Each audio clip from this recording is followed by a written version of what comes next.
Hi, welcome back to our channel. Today we'll be talking about how to culture out springtails and how to maintain one. If you are a terrarium enthusiast, you'll know how important these tiny little creatures are in terms of helping you maintain these beautiful little mini ecosystems. So today we'll show you how it can be easily done at home and how simple it is to kind of maintain your cultures. By the way, don't forget to subscribe to our channel, and there is a notification bell icon. Click on that as well so you'll know when we post the next video. So let's get started. So here what I have is your regular food disposable container. What I also have is a culture cup. So this is what you get actually when you buy from us. That's a Springtail culture cup. I have some raw rice, any rice for that matter, uncooked works. And here what I have is actually boiled sterile cocoa peat. So why do we do that? It's mainly to remove any impurities. We've boiled the cocoa peat in water for about half an hour. We've let it cool. We've drained out the water as much as possible. So when you see here, it's actually moist and it's wet, but it's not like soaking in water. That's one thing you want to watch out for. If there is too much water, it's not going to work for your springtails because your springtails can actually drown in it. So you just need to make sure that your cocoa peat is kind of moist and wet, but not too soggy, as I would call it. Yeah, so let's get started. So here, this is your food disposable container. I forgot my gloves, otherwise I would have just put my hands in. But yes, this is going to take a bit of time. I'm just going to move the sterile cocoa peat in here. So it's actually pretty wet, as you can see, which is okay. One more thing that I wanted to mention. So most cultures, like most of the times when you see springtail cultures, people prefer to do it with activated charcoal and things like that. We prefer, or I prefer personally, to maintain it in cocoa peat because it's a lot more hands-free.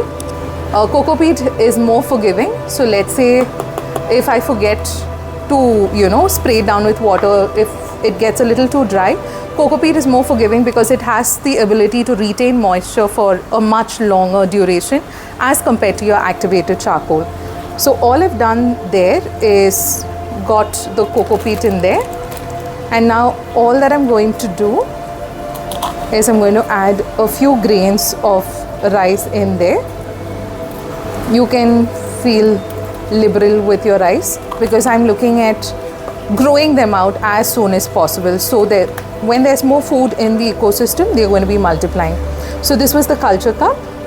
I'm just going to be moving a little bit of that in there.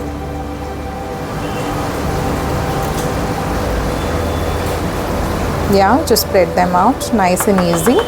If you want, if you're not using or if you have no need for it immediately, what you can do is also just empty out the entire culture cup in there, all right?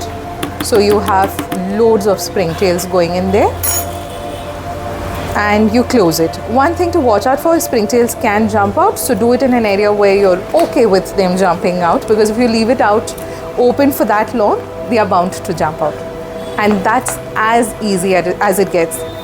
I'm pretty lazy, to be very honest, and half the time I forget to feed the springtails. Okay, so the rice that I've added in there should easily be able to sustain them for a little over a month as well.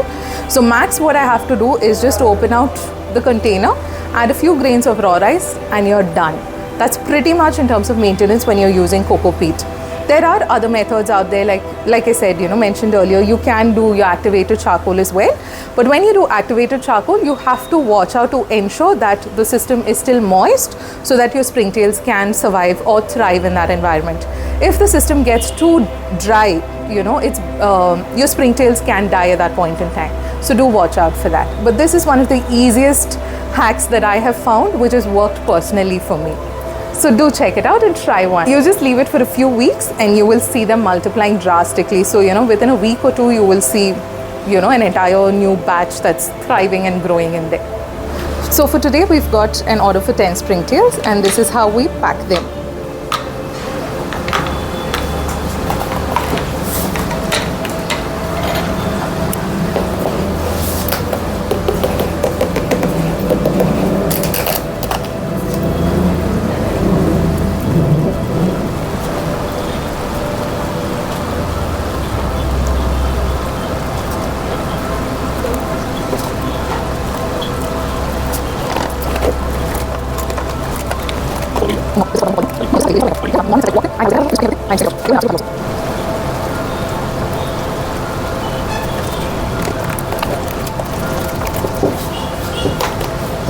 There you go. And ta-da, we're ready.